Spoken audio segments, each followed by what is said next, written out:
మనం ఇప్పుడు చేయబోతున్నాం ఇన్స్టెంట్ రామెన్ నూడిల్స్. అండ్ ఇదైతే కంపల్సరీ నూడిల్సే. లాస్ట్ వీడియోలో కామెంట్ చేసినారు నాకు రామెన్ నూడిల్స్ కాదని. కంపల్సరీ నూడిల్సే. ఇక్కడ చూడండి, నేను కావాలని మీకు కూడా చూపించిన.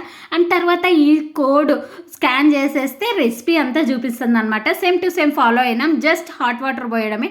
మన నూడిల్స్ అయితే రెడీ అయిపోయింది. ఇక్కడ నేను టూ మచ్ స్పైసీ రామెన్ తీసుకున్నా ఈసారి. నేను ఆ పౌడర్ ఓపెన్ చేస్తానే నా ముక్కుకి కపాళానికి అంటిందనమాట. ఘాటు అంత స్పైసీ ఉంది. ఒక 15 నిమిషాలు తన్నకలాడిన జస్ట్ అది ఓపెన్ చేసినందుకు. అండ్ నెక్స్ట్ అయితే ఆ ఎగ్జైట్మెంట్ ఆపుకోలేక మళ్ళీ నేను వచ్చి మళ్ళీ కారం అంతా వేస్తూ ఉండే అనమాట. టూ మచ్ స్పైసీ ఉంది. తెలుస్తుంది ఆ పౌడర్ వేయడము కలపడంలోనే స్పైసీ తెలుస్తుంది అన్నట్టు నాకైతే.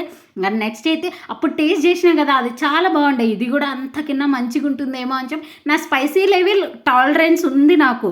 కాకోకుంటే ఇది తిన్నాక టూ మచ్ అనిపించింది నాకు. నూడిల్స్ అయితే ఒకసారి ట్రై చేయొచ్చు. కాకుంటే కుక్ చేసిన నూడిల్స్ కింద అంత వర్తేం కాదు. టేస్ట్ కూడా ఓకే. దీని కాస్ట్ వచ్చేసి అరౌండ్ 90 రూపీస్ పడుతుంది. ఒకసారి ట్రై చేయొచ్చు.